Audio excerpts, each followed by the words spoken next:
When it comes to towing, seeing is believing. That's why Chevy Truck's advanced camera technology offers up to 8 available cameras for 14 unique views, so you can focus on the view that really matters. Chevrolet, together let's drive. Learn more about Chevy Trucks at Chevy.com. Safety or driver assistance features are no substitute for the driver's responsibility to operate the vehicle in a safe manner. Read the vehicle owner's manual for important feature limitations and information. I didn't want to linger just on the negative stuff. I really wanted to celebrate the fact that these two players have made history and people will always remember them. I think you can come 7th. He will never set foot in Perugia again.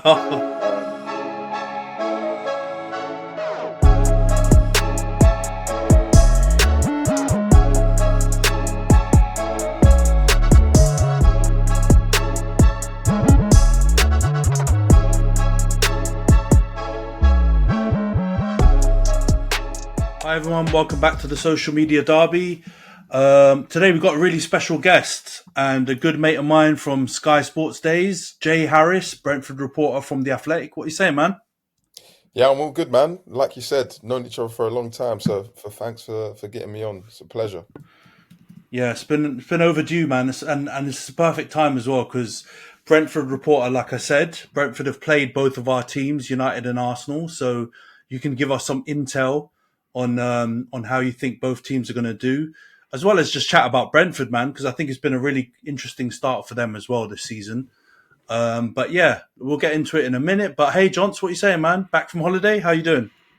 Yeah, man, I'm all right. Got back last night, so I've probably been better in the jet lag department. But I'm happy to have Jay on as well because I read the article and got a lot of questions and just a lot of respect as well. So definitely interested to hear more about Brentford too, because they are, let's say, a team that has quite a lot of stuff going on and are performing really, really well. Unfortunately, couldn't get the win against United, but we'll gloss over that part. Yeah. That's true. Before we get into the chat, for those of you watching on YouTube, please subscribe to the channel, like the video, share if you can. Drop comments as well in there because you'll see me and Johns both replying to people pretty actively.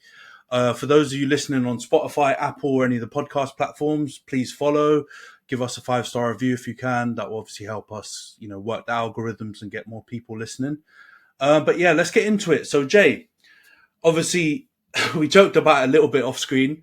Brentford reporter, also Arsenal fan. So you're in a perfect position to chat about both Brentford and Arsenal, and also Brentford have played United, so you can chat about that as well, just before the international break.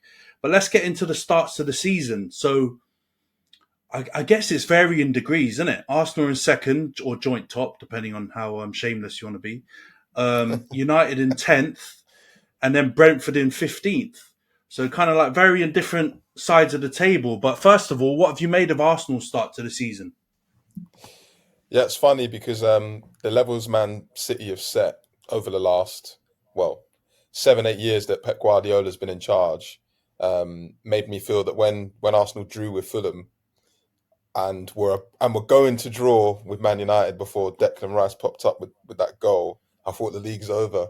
I thought, which is mad. And I tried to tell myself afterwards, Manchester City have just set ridiculous levels that we've never seen really in the Premier League before. Obviously, Liverpool did it one year, but it's so hard to keep up with them. Like, there's no shame in some of these results Arsenal had posted.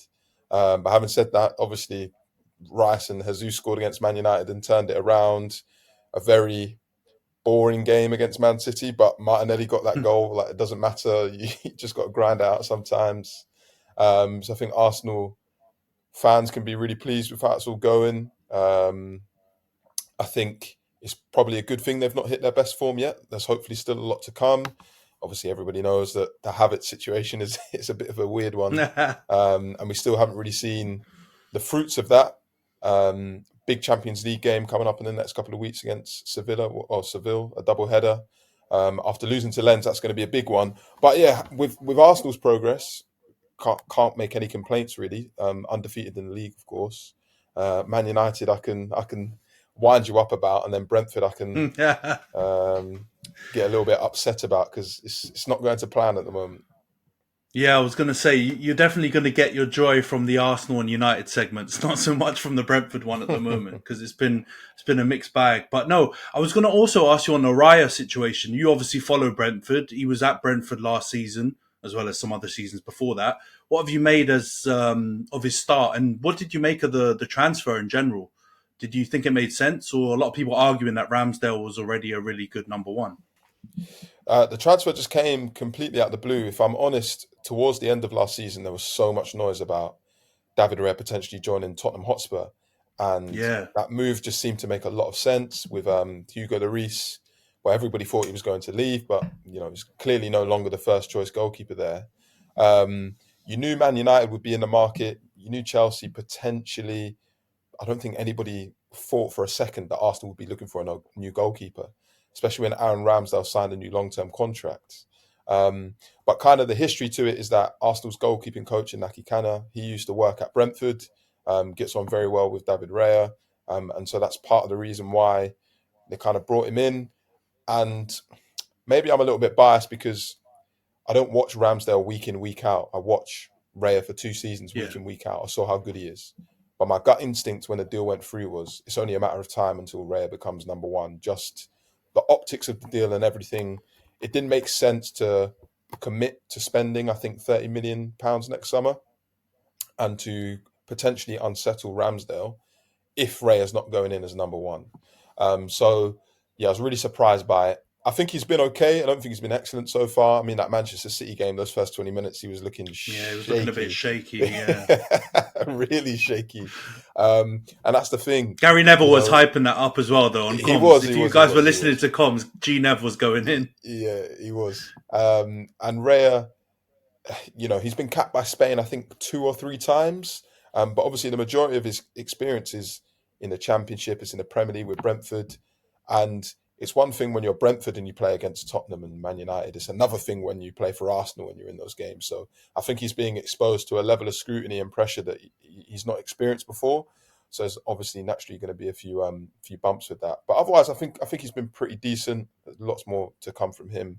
But yeah, when going back to when it was first announced, I was definitely a bit confused. Yeah, because me and Johnson chat about this a little bit on the pod before, and I was of the mindset of the same as you. Basically, I thought, look, there's something going on in the background. Like they've probably wanted Raya for a little while now, and him coming in, it just doesn't seem to make sense. This whole like 2 good goalies will rotate them type thing. I think it was a bit of a smokescreen. Johns wasn't too happy with that. I think he likes Ramsdale quite a lot, so he thought there was going to be a bit more of a battle. But yeah, I don't know. I've been a bit shaken by his shaky start, man. I thought Raya was like, I thought it was close, but I thought from what I'd seen of him at Brentford, and when you look at the goalkeeping stats and stuff, he's always near the top. So by that, I kind of assumed he was one, top goalie that would probably usurp Ramsdale. But now, man, watching those few games, it's very reactionary, I will admit. But I don't know, man. I think it's it might not be the right call. I feel like this might be a miss for my town. You're chatting breeze. You can't jump from one side of the fence to the other side, man. You said it. You said he's better on the ball. You said all of that, right? You saw Ramsdale's also been shaky, right? He got lobbed, like wrong-footed. Can't remember who it was. Was it Andreas Pereira? Fulham game, wrong-footed him completely. He's had shaky times. He had shaky times last season too. I was naive in thinking that we would go and try and replace one of the better parts of our team from last season. And that's why I couldn't get my head around it. I was thinking this has got to be, it's a loan deal as well. So if you're going to go and do that, at least do it like in a defiant kind of like definitive, here's what I'm doing kind of way. But we got him on a loan deal with obviously the option to buy him. So I couldn't get my head around why we would do that when we've got other parts of our team that maybe need a bit of work.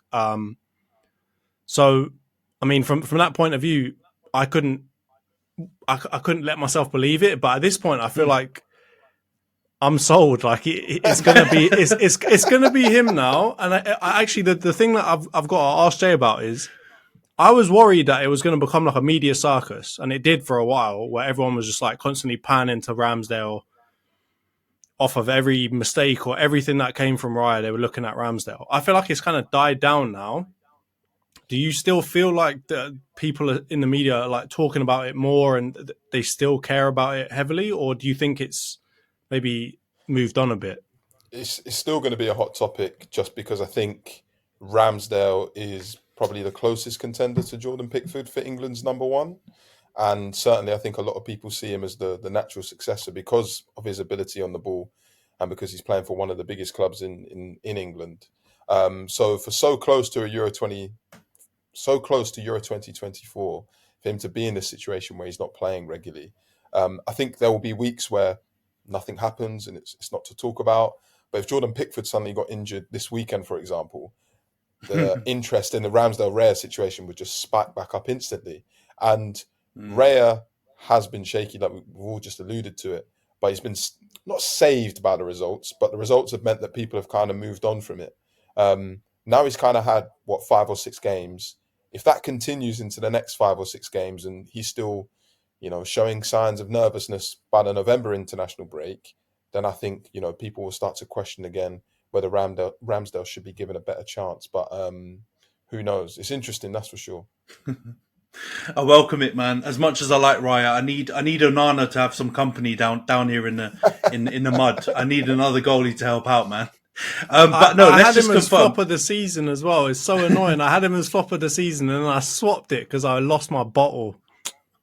Yeah, Onana, that might be a bad move, bro, because Onana's looking bad. And I really want him to be good, but yeah, it's not looking good at the moment. But we will try not to be too reactionary. Let's move it on to... But wait, quickly, before we move it on, Jay, you think Arsenal are going to be a title challenger, yeah? Even though, things have not been perfect yet, they're a title challenger, right? Definitely. That's kind of a positive thing that everything's not perfect yet, because it means hopefully they've got time to grow into the season. Whereas last year, you could say they started so well, they then struggled and tailed off to maintain it. Nah, 100%, man. And I was chatting with Lincoln, who was on last week, about that City win, and it was ugly. It was smelly. It wasn't the best win ever, but it means so much, man. I was looking at that record that they had against City in the league, and it was looking bad. It was not looking good. So to win that game, it means a lot. So I agree. As much as I want to say Arsenal are gonna, bottle it again, I don't think you will. I think Arsenal are going to go right to the wire, and I think they'll be City's biggest challengers. No Liverpool.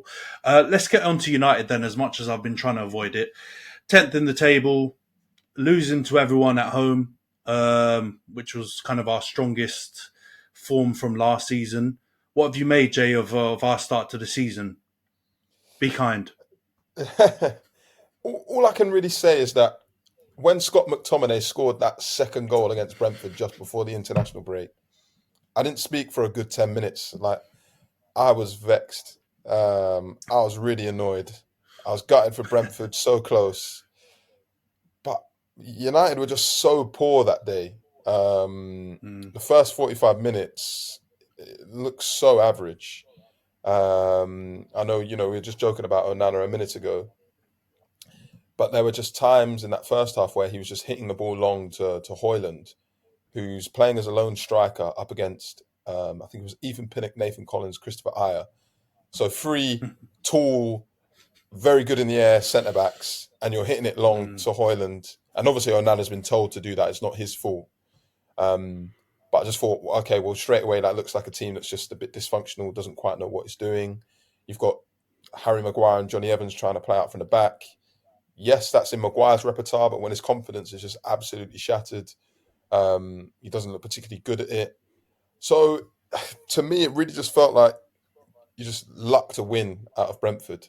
It was quite funny after the game. Scott McTominay was asked, what did Ten Hag tell you as you came onto the pitch? What kind of incredible speech did he give you to motivate you to score twice? And McTominay said, I couldn't hear what he said. So, and then you've also got to remember, it looked like McTominay was out of the door at one point in the summer. So to me, it was like, okay, well, a player you don't want, who didn't listen to you, has saved you the game.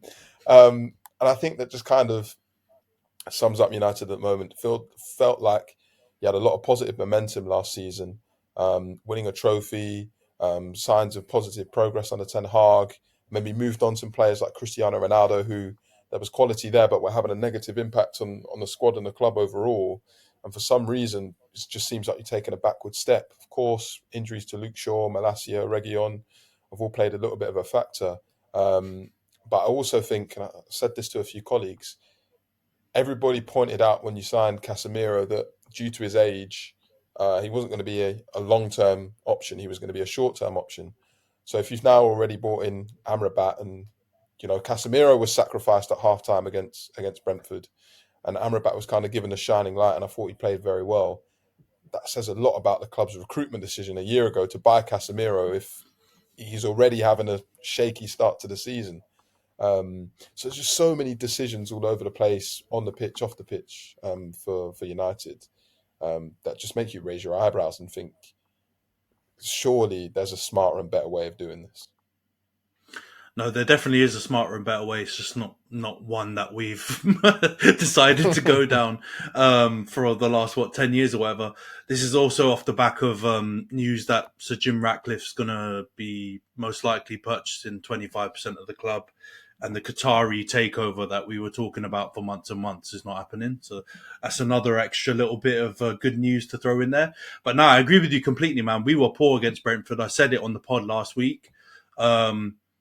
And it was one of those where I could barely get, any kind of happiness or joy out of that last minute winner. And I'm not trying to do it to be like just a moany prick. Just like you said, it was hoof it, long ball. It's not a style that we think Ten Hag wants to do long term. So there's no sustainability in that style. It's all the players that he was trying to sell, all his unwanted toys that were helping him get the win. Maguire with the assist, McTominay with the 2 goals. Meanwhile, a bunch of the players that he's bought, Casemiro, he was terrible in that game. And you mention it, I called out Jamie Carragher's article that he wrote about him, and that Casemiro was a bad deal for that length of contract and his age and everything. But I've had to hold my hand up and just admit that was my bad, because at the moment it looks like he's lost his legs. It doesn't look like a form thing. At the beginning, I was fighting Johns on the pod week after week when he was getting run past and said, "Oh no, it's just a form thing. He's been sent off bare times. He's probably lost rhythm, whatever. He's gone partying for the summer in Brazil. He's just come back. He'll take a bit of time to warm up." But I'm not sure now. I feel like everything I've said is just absolute rubbish at this point, and we're just looking. Yeah, we're not looking good. I really don't see light at the end of a tunnel. That Brentford win didn't give me any sort of hope. There were no shreds of hope in there for me looking at United, and I'd be surprised if we got in Europe now looking at this. So I was actually going to ask you both, Johns, as well, because I haven't spoken to you. Do you think we've got any chance for top 4, or is it just a top 6 hit and hope? What do you think, Johns? Starting with you, do you think we've got a chance? I think you can come 7th. I feel like you can be on the back end of that. Yeah, I mean, you can't. I don't think you can get that much worse.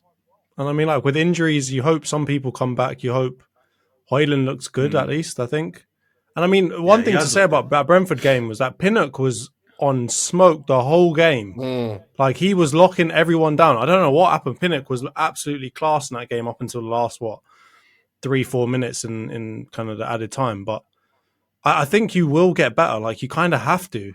And if you don't, Ten Hag's gone. he's got to be gone. If you come 10th, you're holding the same smoke that Chelsea held last season. I'm sorry. You've got to. Yeah, I mean, that's fair. We should probably hold more, because we haven't gone and bought developmental players like Chelsea have gone for a clear under 24s strategy. We've gone and bought the finished articles of Varane, 30 years old from Real Madrid, Casemiro, 31 years old, 30 years old from Madrid. We've gone and bought the best of the best. So yeah, I don't think we can kind of weasel out of any kind of really serious chat around us, because we've been absolutely disgraceful, to be honest. So what do you think, Jay? Do you think that we got a chance for top 4 or top 6, or you like Johnson think 7th's the best that we got? I think you can never rule out top 4 entirely, just because we are still only 8 games into the season. and you never know, Man United might suddenly turn it around. But if I'm being brutally honest, then yeah, I think top six at this moment in time looks like the best you can kind of hope for and ask for, which speaks volumes about the kind of direction the club's going in. Because this time, well, not this time last season, at the end of last season, it kind of looked like with the trophy wins, getting into the top four, looked like a turner had been cornered, a corner had been turned. But I think, with Rashford's out of sorts, long-term injuries, like I didn't even mention Lisandro Martinez earlier. It's very difficult to find that form and find that rhythm and hit your stride. As John's mentioned, I think Hoyland's looked really good. And, people like Hannibal, there's a lot of chatter around. But otherwise, I just think some of the teams that are fighting for that top four, top six, obviously Arsenal, Man City at the top, Liverpool, Tottenham absolutely flying. And then you factor into account Brighton, Newcastle, Aston Villa. They're all in much better shape, much happier teams than Man United. So I think they're all in a better position at this moment in time. Yeah, no. To get those spots. Sorry to say for you. Yeah, no, I hear you, man. I think you're probably on the money. I think it's the toughest time for a big team to have the kind of drop off that we're seeing United have, because you've just got so many teams from that kind of that pack just below the top six teams who are made really good signings, made really good coach choices, and just look like they're on the up. So I think, it would be very reactionary, but I've been very reactionary on this whole pod so far. But I think seventh is looking like the most likely. Maybe scrape sixth, but I think top four is probably out of the question at the moment when you think how well Arsenal are playing, or how well they're not playing, but still really high up. How well Spurs are playing. City are always going to be there. We haven't even talked about Liverpool, so top four is. Let's look on the bright side. You might get knocked out of every other cup, and you might be able to concentrate at least. And on top of that, maybe you'll have an opportunity to play all your youngsters, right? Like if Casemiro's out for ages, maybe Kobe Mainu can come back in again. Pellistri can get some more good game time. McTominay playing in an attacking position, who knows? He might turn into something completely different. So maybe it's a good thing, I guess. At some point, you've kind of got to change up the way that you're doing things if you're not getting results. So, yeah, no, I think you're right, man. I think you're fair. I think a lot of United fans they'd put up with mediocre results if we could see youngsters come through and we could see a style of play developing. I think more so even than scraping 2-1 wins at home to Brentford with Scott McTominay scoring 2 last-minute goals. You know what I mean?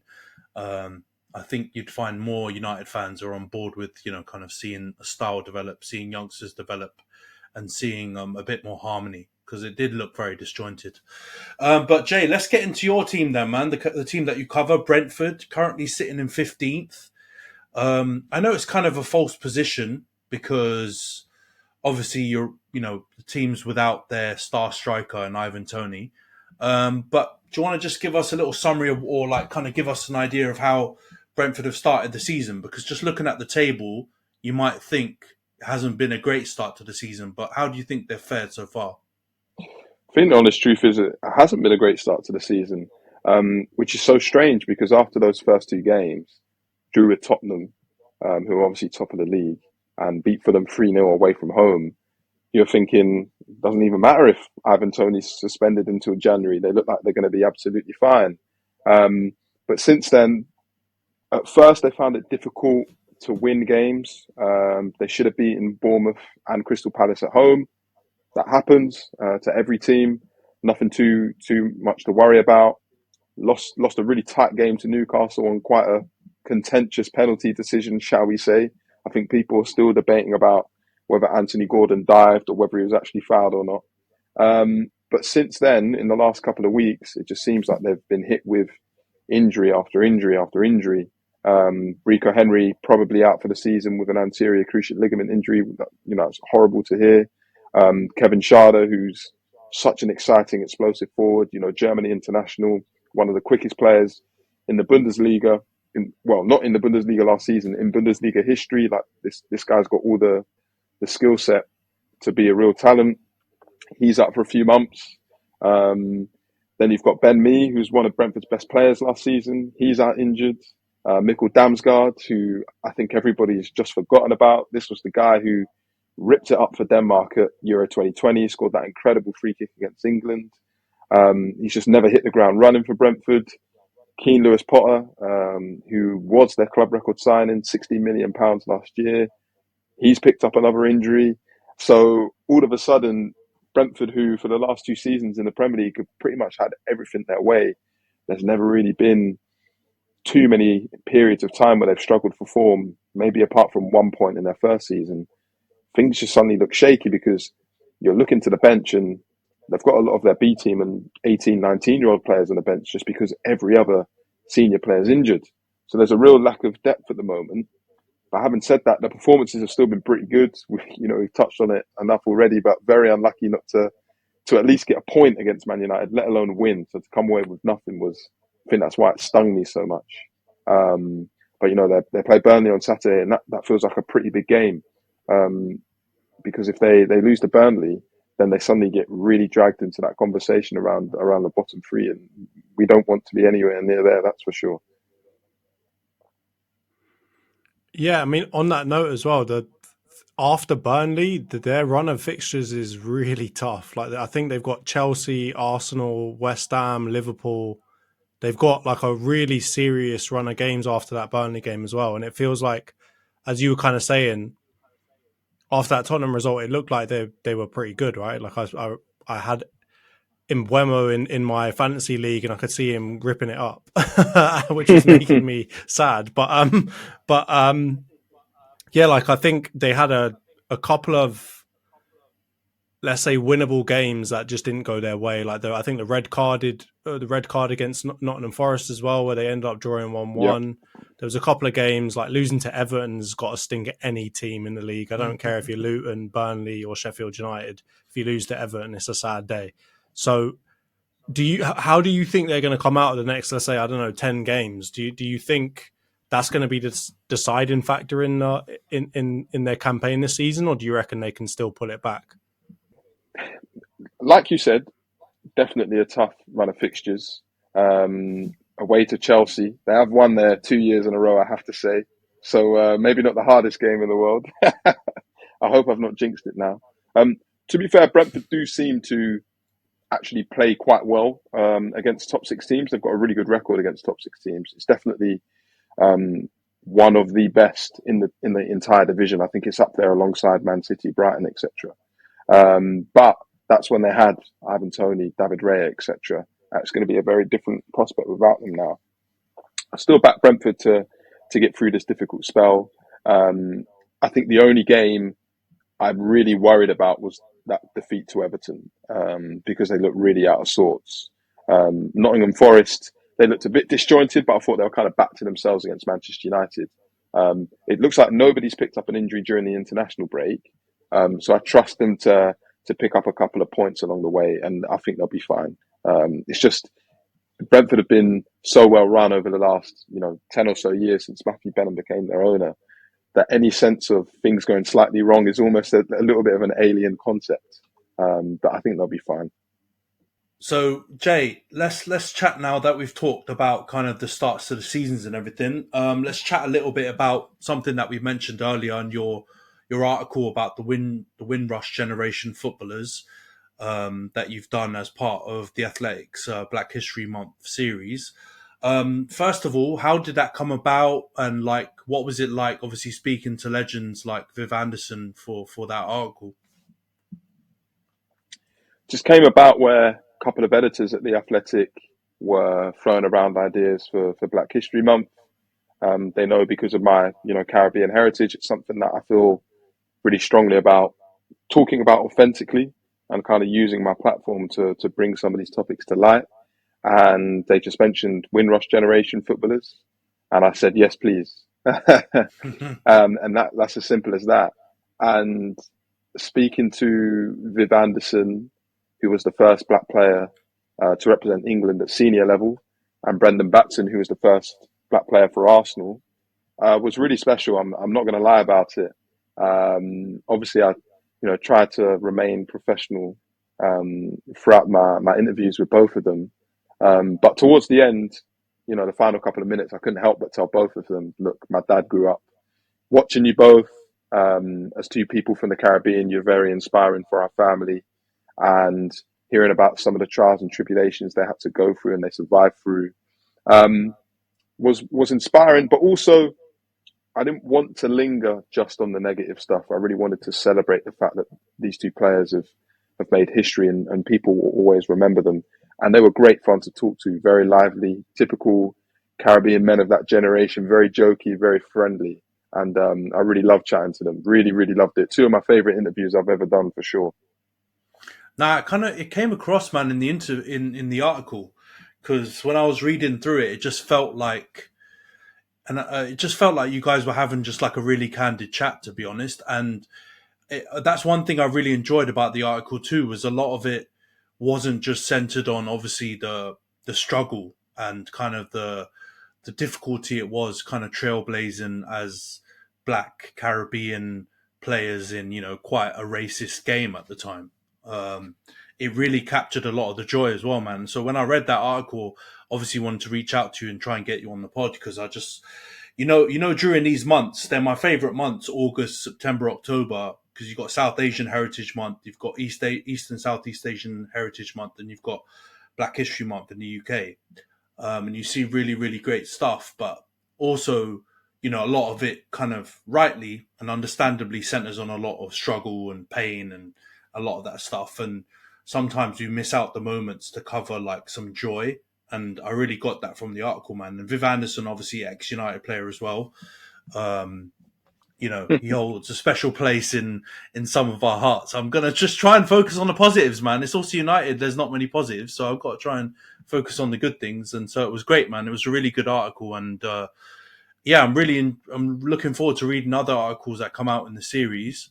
And I know from our time at Sky how passionate you are about diversity of the game and obviously your Caribbean heritage. So yeah, it was made me really happy to read that, bro. And do you have any other like things going on in during Black History Month, or you doing any other special things you want to call out and highlight? Yes, I've got a slightly strange story coming out next week or the week after. And I say strange because I did this 5 or 6 months ago, but I basically spoke to Brentford about what happens when players get racially abused. You'll always hear a statement saying Brentford and the Premier League condemn, discriminatory abuse of all kinds, etc. But I just said, what kind of happens after that? Is there anything I can do, or is there something I can learn? And Brentford said, well, why don't you come down with us to a racism education session at a local school? So I thought, all right. And it was with like year 6 children, so 10 and 11-year-olds. And firstly, what struck me straight away was that a lot of them at that age can speak very eloquently and very intelligently on racism, equality, and diversity, which I'm not too sure if our generation maybe would have been able to do. I don't think we maybe would have been taught about it in the same way. So that was the first really encouraging thing. And I think it was just dealt with in a very clever way, forcing the children to think, not in a way that, they're suddenly hearing all this really negative language and it becomes quite a traumatic lesson, but just done in quite a smart way. And the example that Bevan, who was the gentleman that ran the session for Brentford, gave, he basically said, right, classroom, I just want to ask this question to the girls. Boys, don't answer. And he said, girls, do the boys let you play football with them at lunchtime? And all the boys, honestly, they were flying out their seats, waving their hands, going, sir, let me answer. And Bevan goes, no, only the girls. Girls, do the boys let you play football with them at lunchtime? No, they don't let us play. We always want to, they don't let us. And then the boys, you can hear them saying, but sir, they're rubbish. They're not good enough. They're not quick. They're not strong. And Bevan goes to the boys, well, you've all just told me what equality and diversity looks like, making sure people are included. and you're not doing it every day in the playground with the girls. You've spoken and you've watched videos of how footballers have been made to feel when they're receiving this abuse online. They're not feeling included, they're not feeling equal.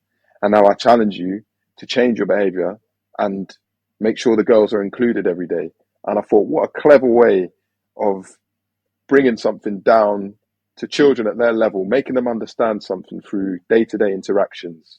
And it's just always stuck with me because, you had these boys who thought they were clever giving the right answers. Then all of a sudden, all these holes were put through their logic.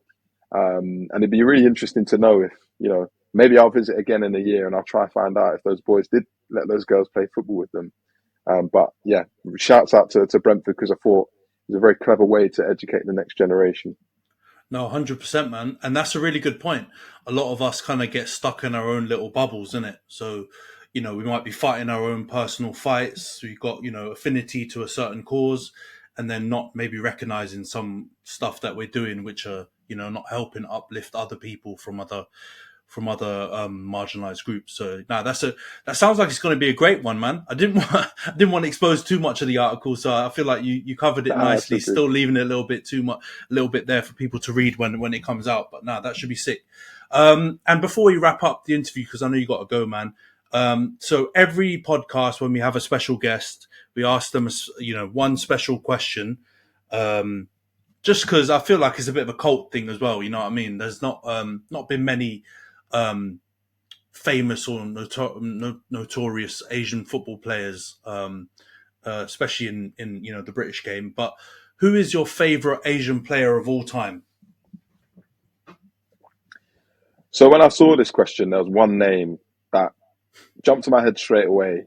And as you mentioned, there's not been many, certainly in the Premier League, and certainly as an Arsenal fan. We've obviously had Inamoto, Miyachi, and they never quite had the impact that everybody thought they would. I have to shout out Son Heung-min because he's obviously just a fantastic footballer.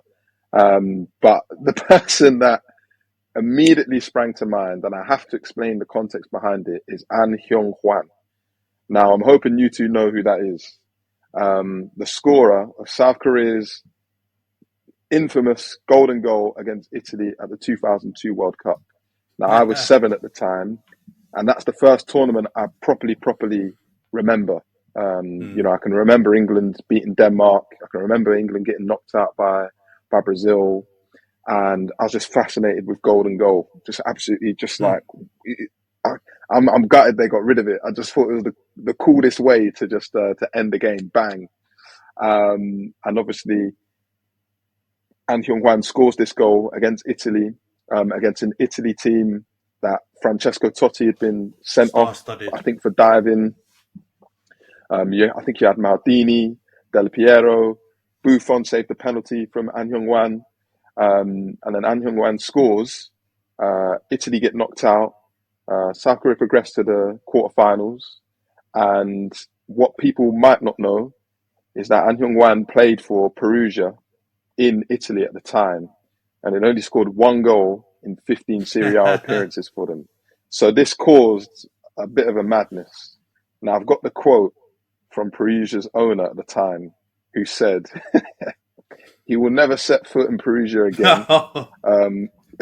He only decided to play like a superstar once he was up against Italy. I consider this behaviour to be not only a wound to my national pride, but also an offensive act against a country which opened its doors to him 2 years ago. I have no intention of paying a salary to one who was the ruin of Italian football. So purely for ruining Italian football alone, I will never, ever forget that moment. What a clutch moment that was.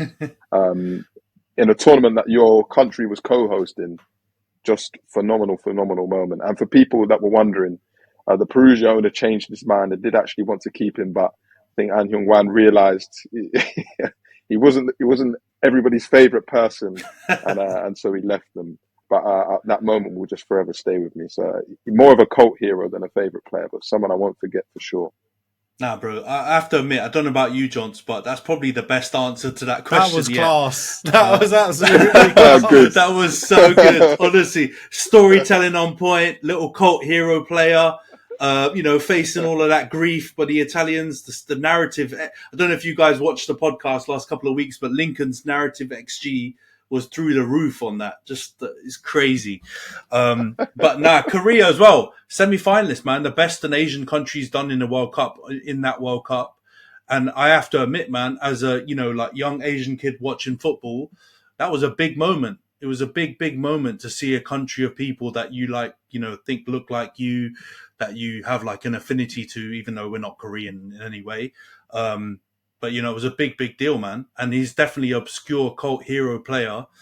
That I'm gonna search him up now, man. You guys are not gonna want to check out my Google search history after this, because it's gonna be filled up with him, man. Especially off the back of that Pep Korean guy comment recently. I'm trying to uplift all my Korean brothers, man, because they're taking disrespect. They've been putting in work. But now, Jay, thanks a lot for coming on, man. We'll let you go. Big up on the article, man. It's a really, really good one, and looking forward to your other article coming out and just doing the amazing work you're doing at The Athletic, man. You're doing a great job. So shout out. Thank you very much for having me, guys. Enjoy the rest of the pod. But yeah, absolute pleasure to talk, man. Thanks for having me on. Cheers. Take care, bro. Have a good one. So, Johns, now that Jay's left, we can talk Brentford properly. But just joking. Jokes aside, that was sick, man. I would recommend everyone go and check out that article on The Athletic.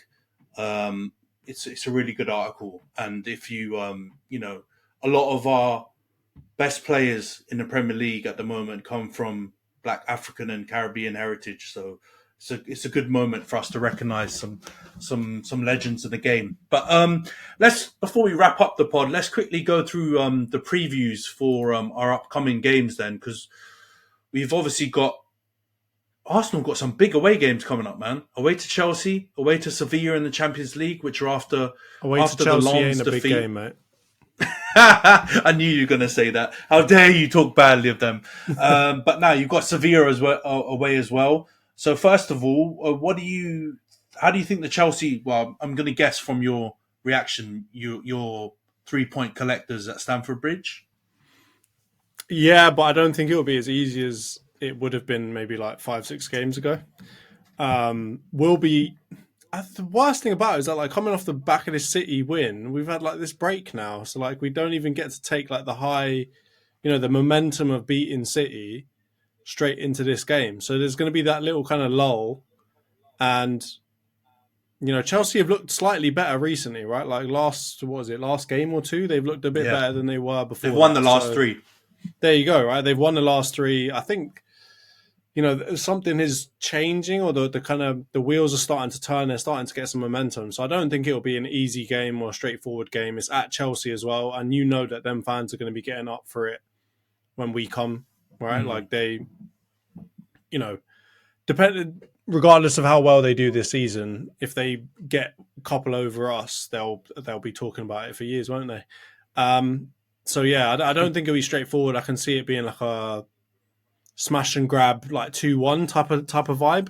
But I think for Arsenal and for Arsenal fans, we've got to be expecting to win that.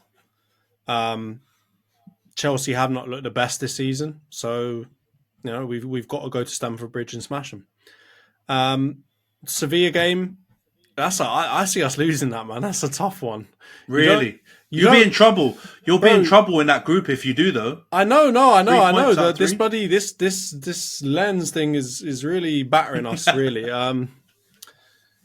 Bloody Lincoln, man. Why'd you have to come out talking all that breeze about us battering them? He was on smoky settings. He was too smoky for that game, man. I knew he was going to set himself up for failure. And he said that about Jorginho, and then Jorginho is like one of our better players. He's got the jinx going on. But no, do you really think you're going to lose that? Because I don't think you're going to lose, man. I think it might be a draw. But I think you've kind of put yourself in a position, I think, where you have to go for it and sort it out, man. So I think it would be a shock if you lost back-to-back games. I know you haven't got like amazing European pedigree over, the last few years with Arteta, but I think you should be able to do it, man. Well, I mean, I think it's going to be I reckon we're going to lose, but I think it could be also like a a shaky draw. And the reason I say that is because, I mean, like, I know that a lot of people build up like this aura around Sevilla and a few other clubs, right, in European competitions. But that stuff is built, that aura comes for a reason. That aura has been built up over time, and Sevilla know what they're doing in Europe. And their fans are going to be up for it. We're like the big dog in that group. So they're going to be up for that, man. And, we've seen before what they've done to teams coming over to them. Not even coming over. Yeah, to let's them, not just talk. in general. Let's not talk about that because that's Exactly, aimed right? at me. Getting So let's like not talk about that. 45-year-old Jesus Navas just playing the game of his life, bro. No. So I don't want us to like overdo that one at all and think that we're going to walk into Sevilla and batter them when we can't even beat Lens, mate. So No, I think Lens is the warning though. Lens is the warning you needed. I don't think, as much as Arteta's not flawless and your team hasn't been flawless over the last couple of seasons as good as they've been, they do tend to learn from some of the mistakes that they've made. So I think the mistake against Lens was a bad one, but it's recoverable. So I agree with you though. I do think it will be quite shaky, but I think a draw, you could sneak a win. But I really can't see you losing, man. All right, John. So let's move on to the United games then. Away to Sheffield United, at home to Copenhagen. And I'm going to get on Lincoln smoky settings with the Sheffield United game.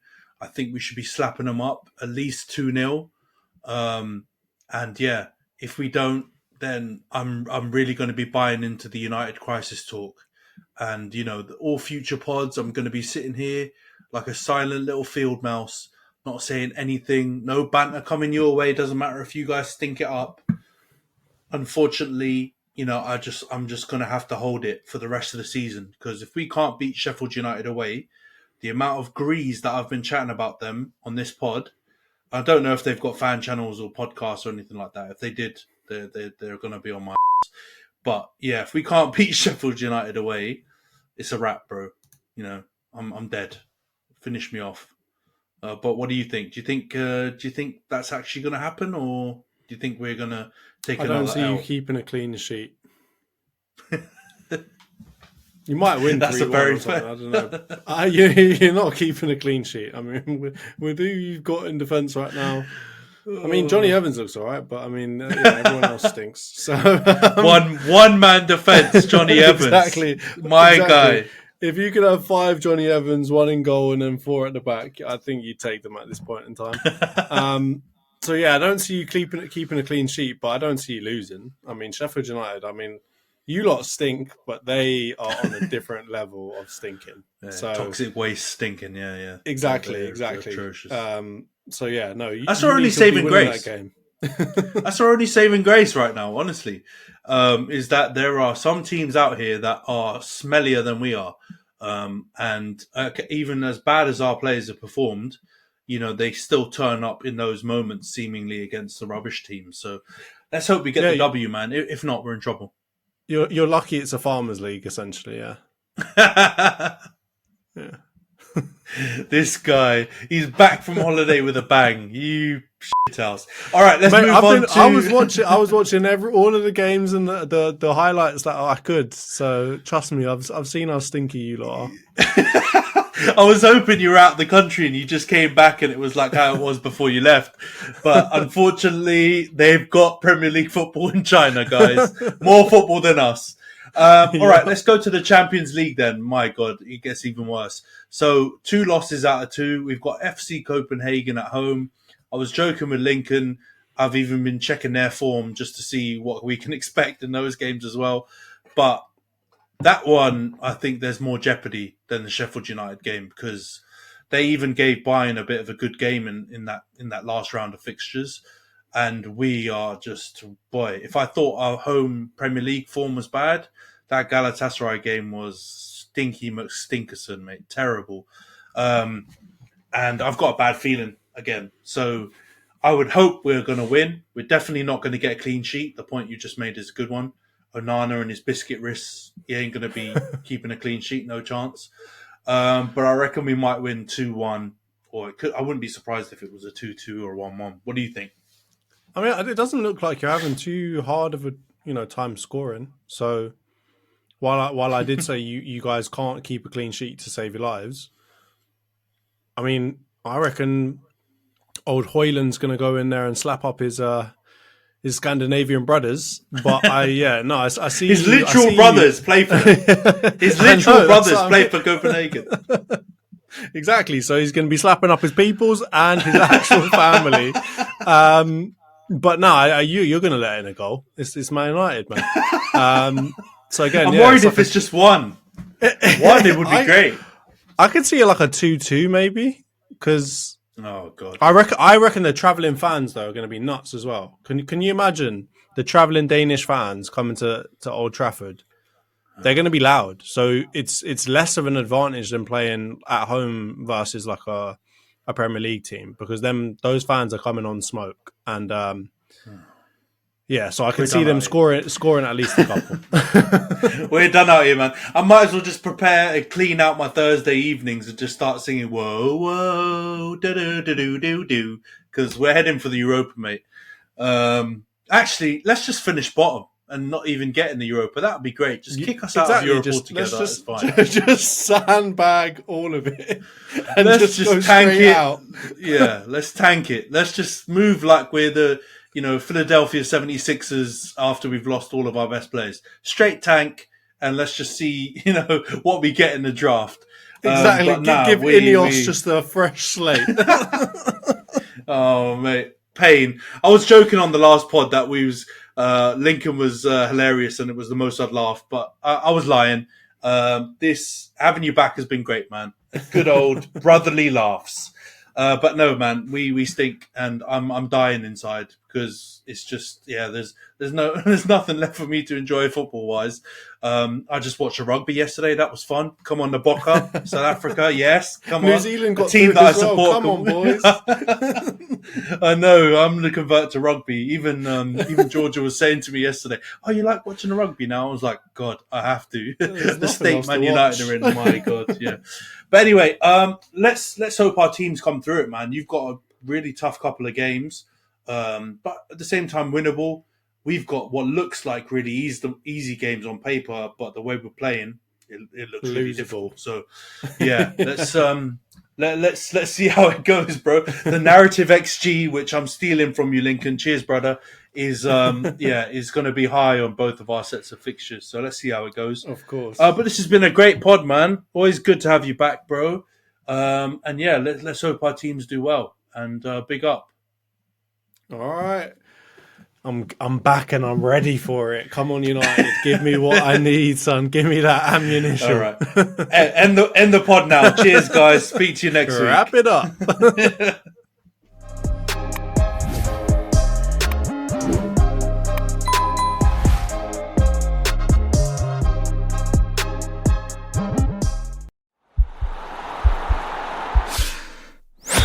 This podcast is part of the Sports Social Podcast Network.